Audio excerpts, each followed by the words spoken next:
In this video, I'm going to show you how to cancel a Zelle payment. So canceling a Zelle payment depends on the status of the transaction, and there's only one specific scenario when it's possible. So you can only cancel a transaction if it is pending. If it's not pending, then there is no way to cancel that payment. However, if it is pending, then you are good to go. So what you want to do is you want to go ahead and just open up the Zelle application, and sometimes Zelle actually does come with your bank application already, so you don't need to install a separate app called Zelle. So I use Citibank, and that automatically does come with Zelle, so I'm just going to go ahead and use that right now, and then it is going to look something like this. So the UI might look slightly different if you're doing this on another banking app, but the process will basically be the exact same thing. What you want to do is you want to go ahead and press on view activity, which you should be able to find. And then it is going to give you a history of your transactions, and then it is going to tell you what is pending. And if you have a transaction that is pending, then all you want to do is you want to go ahead and select on it. And then from there, you guys actually are able to go ahead and cancel it. It will give you the option to go ahead and cancel it. Unfortunately, I don't actually have any pending transactions, so I can't actually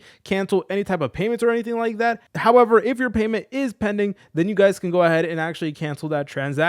But if you guys found this video helpful, make sure to leave a like and subscribe. I'll see you in the next tutorial.